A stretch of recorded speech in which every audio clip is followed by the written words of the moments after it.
ஒரே ஒரு வார்த்தை, நான் டாக்டர் கிடையாது, நானும் இல்லை, நீங்கள் இல்லை சார். நான் சொல்கிறேன், அப்புறம் ஒரே ஒரு விஷயம் சொல்கிறோம். முயல் மேடம் எதுக்காக ஏற்றுக்க மாட்டாங்க? நீங்கள் ஒரு நிமிஷம் நாளைக்கு டாக்டர் பேசலாம், நீங்கள் ஒன்று போகலாம், அவ்வளோதான். என் சொல்கிறேன், நீங்களும் டாக்டர் கிடையாது, நானும் டாக்டர். நீங்களும் டாக்டர் இல்லை, அவர் யார், அவர் ஹஸ்பண்ட் டாக்டர் கிடையாது. ஆமாம், கொஞ்சம் ஓரமாக போகும். ஹாஸ்பிட்டலில்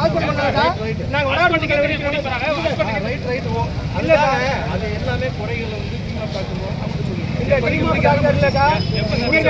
கவர்மெண்ட் தான். இளையராசன் முகில்வெளி வந்து முகில்வெளி டாக்டர் அவரை சொல்ல சொல்லுங்க. நம்ம டீமாப் டாக்டர் மெடிக்கல்ல போனா தான் டீமாப்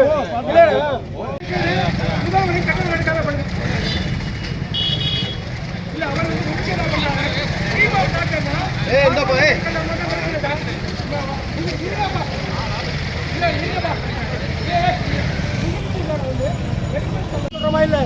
இல்ல சார், எங்களுக்கு இருக்கு சார். அவர் சார் டீம் ஆஃப் டாக்டர்னா மருத்துவ இல்லை சார், மருத்துவ குழுங்கிறது மெடிக்கல்ல இருந்தா நாங்க ஏற்கிற முகில்வெளி மேடம் மட்டும்தான் சார். சார் முகில்வெளி மேடம் வந்தா பிரச்சனை, அவங்கள வர சொல்லுங்க. சாரை வந்து ஒன்சீரா பண்ணணும்னு சொல்லிருக்காரு. இல்ல யாரா இருந்தாலும் சார், ஐயோ கவர்மெண்ட் கட்டவர் கவர்மெண்ட் சொல்லுங்க. பண்ணுங்க ஒன்சீரா பண்ணுறீங்க. இல்ல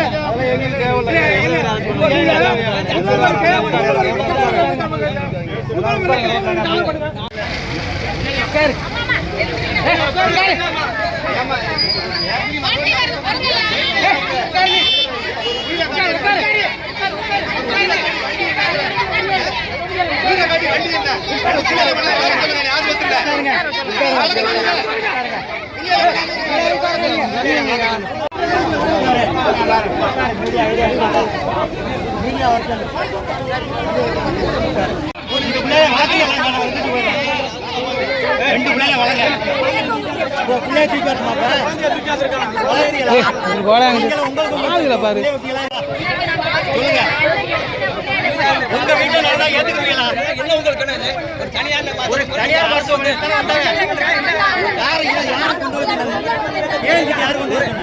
தனியார்ல பார்த்துட்டு ஒரு தனியாருக்கு ரெக்கமெண்ட் பண்றீங்கன்னா அரசு நாங்க அமைச்சரா இல்ல நாங்க மினிஸ்டரா எங்க வீட்டுக்கு என்ன பாதுகாப்பு? பாதுகாப்பு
தம்பிங்க தம்பி கிருஷ்ணனே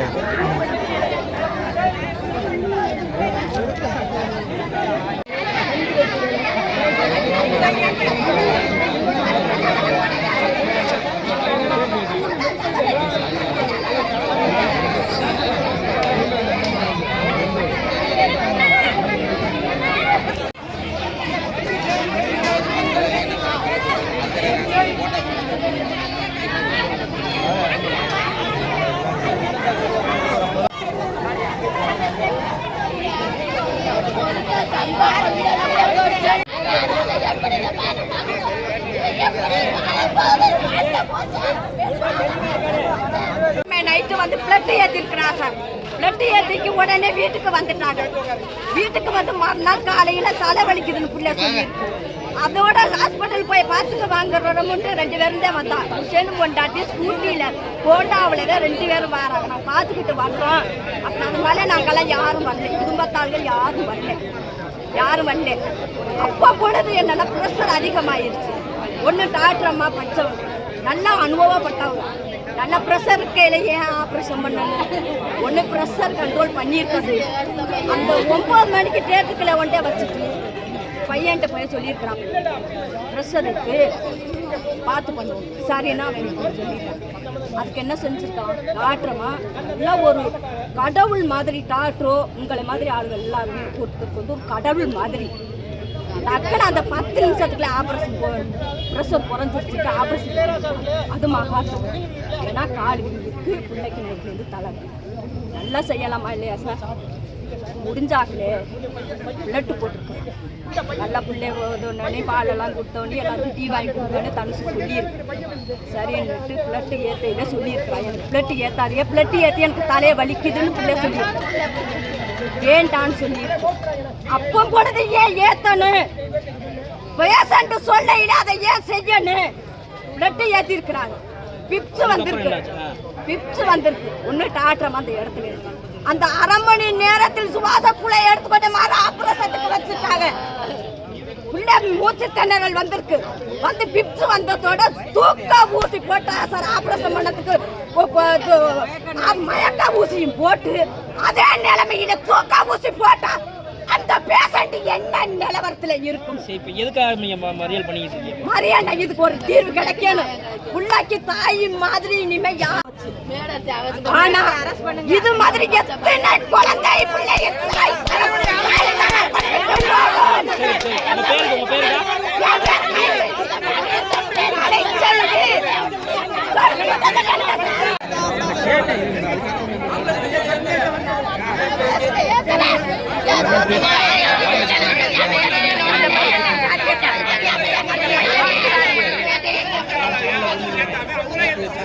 டாக்டர் அந்த பக்கத்துல கிடையாது. மர ஆபரேஷத்துக்கு அந்த பிராணவாயுவை எடுத்துக்கு மர ஆபரேஷத்துக்கு உள்ள போயிட்டா.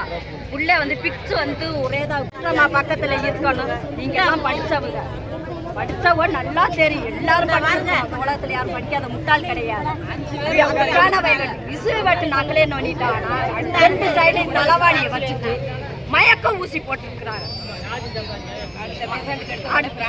பிராணவாயு எடுத்துட்டாங்க. இசு வெட்டினே மயக்க ஊசி மறுபடியும் போட்டாங்க. அப்போ முதல்லையும் மயக்க ஊசி, பிளட் ஏத்துனதுக்கும் போற மறுபடியும் மயக்க ஊசி. அப்ப அந்த பேஷண்ட் ஒண்ணு பக்கத்துல பேஷண்ட்டுக்கு பக்கத்துல டாக்டர் இருந்துக்கணும். ஏன்னா ஆபரேஷன் கேஸுங்கிறதுல எல்லாரும் நடைமுறை இதுதான்.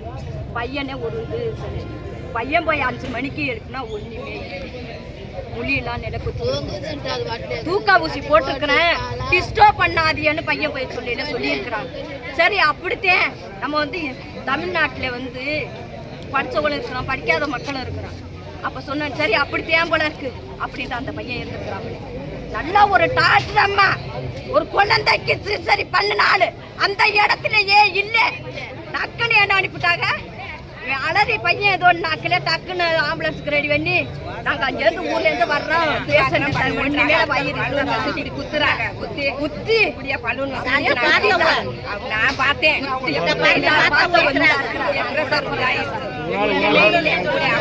பக்கத்துல அழைக்கிறதா இல்லையா அதுக்கு நீங்க எல்லாரும் அழைக்கிறதா இல்லையா அவன் தனிப்பட்ட கார்ல நாங்க ஏற்றிட்டு போறோம். பேசண்ட வண்டி ஓட்டுற டிரைவர் இன்னொரு அவங்கதே பிள்ளைய ஏத்திக்கும் போறாங்க. நாங்க தனிப்பட்ட கார்ல பையனை கூட்டிக்கிட்டு போறோம். அதுக்குள்ள என்ன நடந்துச்சுன்னு நாங்க எப்படி சார் சொல்ல முடியும்? ஏன் இதே ராணி ஹாஸ்பிட்டலுக்கு போயிருக்கலாம், ஏன் இங்க இருந்து காவேரி ஹாஸ்பிட்டலுக்கு அனுப்பணும் தான் அம்மா கூட்டு போகணும். அங்க போயிருந்து பேசறியா உள்ள வச்சுட்டு ஒரு ரிப்போர்ட் எழுதுறாங்க. பக்கத்து நானே படிக்கணும், பக்கத்துல இருந்து பக்கத்து சேர்ல நான் இருக்கிறேன். ரிப்போர்ட் ஒரு பக்கம் ஃபுல்லா எழுதுறா. நான் படிச்சிருந்தா அதை படிச்சிருக்கேன். எனக்கு இங்கிலீஷ் தெரியாது, நான் வந்து தமிழ் மீடியம் கொஞ்சம் தெரியும். அதனால நான் அப்பமே நினைச்சேன் இது ஏன் இந்த அம்மா கொண்டு நம்ம பிள்ளைக்கு விட்டுட்டு ஒரு ரிப்போர்ட் எழுதுறாளே இது என்ன ஆகும் அப்படின்னு எனக்கு அப்பமே மனசு தைரியம் வந்துச்சு. இது ஏதோ மறைச்சு பண்றாங்க. அந்த அம்மா டாக்டர் ஆபரேஷன் பண்ணல இருக்கிறதா இல்லையா? என் பேரு கலைச்செல்வி. 20 ரத்தம் போட்டு சாயங்காலம் 6 மணிக்கு முடிஞ்சிருச்சு. ரத்தம் ஓடி முடிஞ்சிருச்சு. 6 மணிக்கு முடிஞ்சிருக்கும். அவங்க சொன்னால் 4 மணி நேரம் இருங்க வெயிட் பண்ணுங்க. 10 மணி வரைக்கும் இருந்தோம். அப்போ போகும்போது என்ன சொன்னாங்கன்னா வீட்டுக்கு போனதுக்கு பிறகு உங்களுக்கு தலைவலியோ ஏதோ மாற்றம் வந்துருங்க அப்படின்னு சொல்லிங்கன்னா நைட்டு வந்து ஒரு 5 மணி 6 மணி 4 மணிக்கு வந்து உங்களுக்கு வந்து தலைவலி வச்சிருக்கு. இந்த பக்கம் நைட்டாக வலிக்கிறேன் எந்திரிச்சு அப்படியே தலைவலி முடிஞ்சிருச்சு. காலையில் எழுந்திரிச்சு 7 மணி 8 மணிக்கு வந்து இந்த மேடத்துக்கு ஃபோன் அடிக்கிறேன். ஃபோன் அடிக்கிறதுனே இப்போ பாரஸ்டமல் கொடுத்துருக்காங்களா இல்லைன்னா இல்லை மேடம் எங்களுக்கு கொடுக்கல அப்படின்னு சொல்லும்போது இங்கே வாங்க நான் ஹாஸ்பிட்டலுக்கு வந்தாச்சு. இங்கே வந்து அனுப்பும்போது எங்களுக்கு பாரஸ்டமல் கொடுத்தா வீட்டுக்காரங்க பாரஸ்டமல் வாங்கிட்டு இருக்கும்போது இங்கேயே தங்கிட்டோம். ரூமில் தங்கிட்டோம். 9ஆம் தேதி வந்து ரூமில் இங்கே தங்கியாச்சு. ஞாயிற்றுக்கிழமை ரூமில் இருக்கும்போது சாயங்காலம் என்ன சொன்னாங்கன்னா இன்னும் இருக்கும்போது 4 மணிக்கு என்ன சொன்னாங்கன்னா உங்களுக்கு வந்து ப்ரெஷர் வந்து கொடுக்கும் போது வீட்டுக்காரருக்கு ஆப்ரேஷன் பண்ணுறோன்னா பண்ணிக்கிறேங்க. சரி இது நான் சொன்னேன் அப்போ குழந்தைக்கு வந்து இன்னும் 20ஆம் தேதி ஆப்ரேஷன் பண்ணலாம்னு சொன்னீங்க மேடம். இப்போ பண்ண முடியாது, குழந்தையோட இது வந்து சேஃப்டியாக இருக்கும் அப்படின்னு. இல்லை நம்ம இதில் வச்சுக்கலாம், ஹாஸ்பிட்டலில் வச்சுக்கலாம், ஒன்றும் பிரச்சனை இல்லை, ஒரு நாள் வச்சுக்கலாம், இல்லாட்டி ராணி ஹாஸ்பிட்டல் அனுப்பிடுவோம் அப்படின்னு சரின்ட்டு நான் ஒத்துக்கிட்டு பண்ணேன். அதே இது 8:30 மணிக்கு மறுபடியும் ஒரு கையெழுத்து வாங்குறாங்க. இதுக்கு முன்னாடி சம்மரியில் வந்து நிறைய கையெழுத்து வாங்கிட்டாங்க. இது எல்லாம் சம்மந்தமாக எங்கள் 2 பேர்த்தையும் கையெழுத்து வாங்கிட்டாங்க. அப்புறம் பணம் கட்டணும், 40,000 பணம் கட்டணும். நான் 30,000 கட்டணும், 30,000 பணம். எங்களுக்கு ஆப்ரேஷன் தேட்டருக்கு எங்கள் வீட்டுக்காராலே எல்லாம் இது பண்ணிவிட்டு என்னட்ட கையெழுத்து வாங்குறாங்க. கையெழுத்து வாங்கி என்ன சொல்கிறாங்கன்னா உங்களுக்கு வந்து ஆப்ரேஷன் பண்ணி ஃபிக்ஸு 24 ஹவர்ஸில் வந்தால் நாங்கள் வந்து உங்களுக்கு ராணிஸ்க்கு வந்து கம்பல்சரி அனுப்பிடுவோம் அப்படின்னு சொன்னாங்க. சரி மேடம் நான் கையெழுத்து போட்டுருந்தேன். 8:30 மணிக்கு உள்ளே போனால் ஆப்ரேஷன் தேட்டருக்கு போயாச்சு. 9 மணிக்கு ஓடியாந்து மறுபடியும் மேடம் சொல்கிறாங்க உங்களுக்கு ப்ரெஷர் வந்து 200 போயிடுச்சு, தலையை தீவிரமாக அளிக்குது, ஒன்றுமே ஒன்று முடியல வந்து பாருங்கள். என்னை ஆப்ரேஷன் தேட்டருக்கு கூட்டி வராங்க. நான் போய் பார்க்குறேன் எங்கள் வீட்டில் அழுதுக்கு இருந்தாப்புல, தலையை பிடிச்சி முடிய தலையை இருந்தாப்புல. அழுகாதே கொஞ்சம் பொறுமையாக ப்ரெஷர் ரொம்ப கூட போயிடும், 20 நாள் பொறுமையாக இருந்தது. சரின்ட்டு என்னை வெளியே பிடிக்க வேண்டாம். மறுபடியும் ஒரு 20 நிமிஷம் 2 மேடம் வந்து கூப்பிட்டு அவங்களுக்கு ப்ரெஷர் வந்து குறைஞ்சிருச்சு, ஒன்றும் பிரச்சனை இல்லை, ஆப்ரேஷன் பண்ணலாமா சரி அப்படின்ட்டு அவங்க பண்ணுறாங்க. ஆப்ரேஷன் பண்ணி 10:07 குழந்தை எடுத்துட்டாங்க. குழந்தை நல்லா அழுகுச்சு, குழந்தைய பண்ண முடியும். அதுக்கு ஒரு 11 காலம் இருக்கும். எங்கள் வீட்டுக்காராலே வெளியே கொண்டு போகிறோம். ஆப்ரேஷன் பண்ணி 10:07 கொண்டு 11:10 இது கொண்டு போடுறாங்க. வெளியில் கொண்டு வந்து உள்ள ரூமில் போடுறாங்க. ஒரு 10 நிமிஷத்தில் எங்கள் வீட்டில் ரிலீஃப் ஆகிட்டாப்ல. ஆப்ரேஷன் மயக்கவச்சு போட்டிருந்தா ரிலீஃப் ஆகிட்டாங்க. ரிலீஃப் ஆகிட்டாங்க. அப்போ வந்து கொஞ்சம் நேரத்தில் பால் கொடுக்குறாங்க. பால் கொடுத்து ஃபஸ்ட்டு பால் கொடுத்துட்டாங்க. குழந்தைய பேசினாங்க. அப்புறம் எங்கள் வீட்டுக்காரன் 1 மணி நேரம் 1.5 மணி நேரம் நல்லா இதில் இருந்தாங்க. இதுக்கடையில் என்னன்னா எனக்கு ஒரு பேப்பரில் ஒன்று எழுதி கொடுத்தா செர்லாக்ஸ் ஒன்று வேணும் மெடிக்கலில் வாங்கிட்டு. நான் என்ன நினச்சேன் எதுக்கு இப்போ பால் கொடுத்துருக்கல செர்லாக்ஸ் வாங்க சொல்கிறாங்க. திரும்ப என்ன பண்ணாங்கன்னா செர்லாக்ஸ் வாங்கிட்டு கொடுத்தேன். குழந்தைக்கு பதவி கொடுங்கன்னு சொல்லிட்டு அவங்க அக்கா இருந்தால் அவங்கள்ட்ட கொடுக்க சொல்லிட்டு இவங்க என்னன்னா ரத்தம் போட போகிறோம், ரத்தம் உங்களுக்கு தெரியாது, உங்களுக்கு ரத்தம் வாங்கிட்டு வந்துட்டாப்ல, எங்களோட ஆம்புலன்ஸ் டிரைவர் புதுக்கோட்டை போனாப்ல உங்களுக்கு ரத்தம் வாங்கிட்டு வந்தாச்சு அப்படிங்கிறோம். நீங்கள் வந்து இதுக்கான பணத்தை காலையில் கட்டணும், இப்போ கட்டணும், காலையில் 2000 கட்டணும் சரின்ட்டு விட்டார். ரத்தம் ஓடிக்கி இருந்துச்சு. ரத்தம் ஓடிக்கிருக்கையில் என்னென்னா ரத்தம் வந்து முதல் நாள் ஏற்றும் போது 3 மணி நேரம் கம்பல்சரி ஏறிச்சு. தொட்டால் டாப்டாப்பாக குயிக்காக ஓடாமல் ரொம்ப டிஸ்டன்ஸ் எடுத்து ஓடிக்கிருந்துச்சு. ஆனால் வந்து அன்னைக்கு நைட்டு வந்து ஒரு 2 மணி நேரத்தில் என்னென்னா ரத்தம் வந்து குயிக்காக ஏறக்கூடிய இதில் ஏறிடுச்சு, விறுவிறுன்னு இதாகிக்கிறது, குளுக்கோஸ் ஏறுற மாதிரி ஆகிக்கிறது.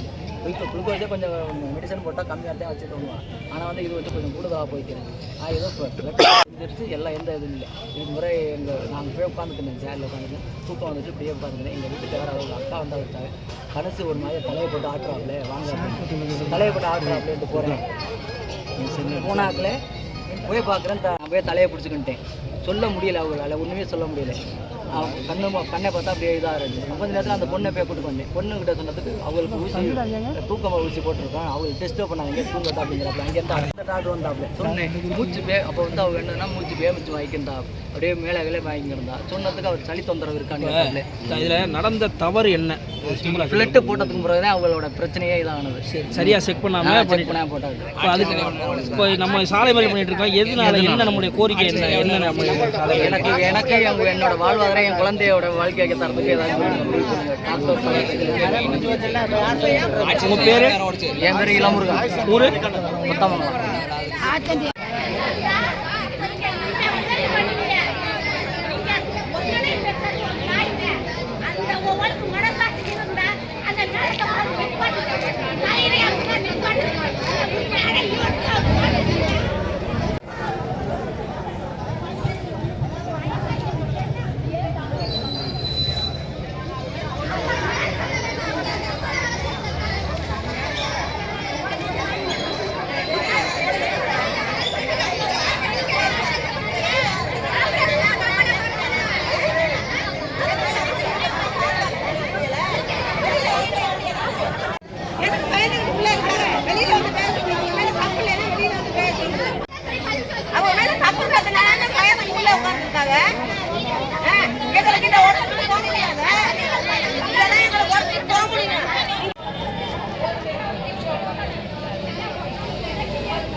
போட்டு விட்டு சேர்த்து போட்டு செய்தியா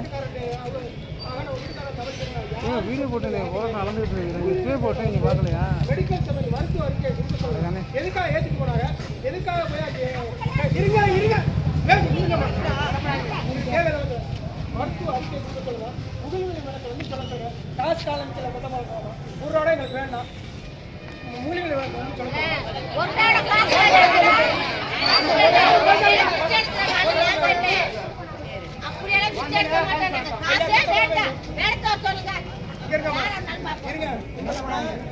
ரொம்ப கூட பேசியிருக்கோம்.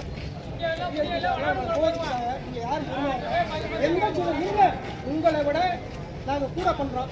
தயவுசெய்து பொறுமையா இருங்க. நம்ம விளக்கம் சொல்லலாம். எல்லாரும் வந்தா சொல்லிட்டோம். அந்த குடும்பம் வந்து நீங்க இன்னைக்கு வந்து போயிருவீங்க, நான் வந்துட்டு போயிருவேன். அந்த குடும்பத்தை காமிச்சோம்னா ஏதாவது உயிர்களை வந்து சொல்லி அவங்க என்ன செய்யறான்னு மட்டும் சொன்னா தான் முடியும்.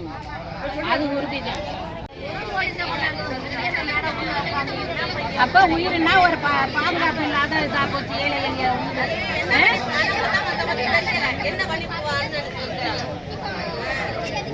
டாக்டர் எதை நம்பி தானே வாரேன், கடவுள் மாட்டேன் நம்பி எதை செஞ்சாலும்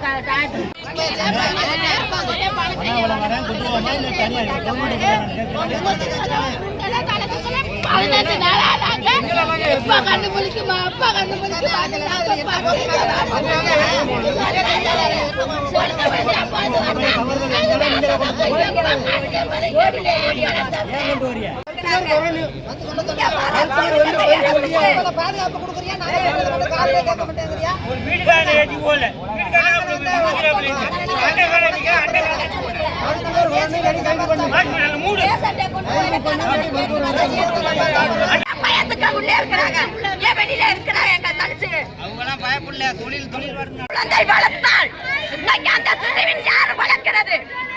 யார் வளர்க்கிறது? நல்லா நீங்க ஒரு தீர்ப்பை சொல்லணும். அந்த அம்மா அந்த இடத்துக்கு வரணும். அந்த அம்மா வாயாலே நான் பண்ணினது தப்பு, நான் இன்னது பண்றேன், அந்த அம்மா வந்து இந்த இடத்துல சொல்லணும். பையன் 5ஆவது முடிச்சிருக்கேன்.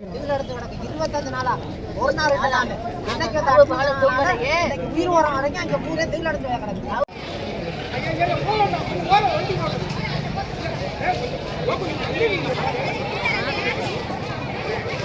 வண்டி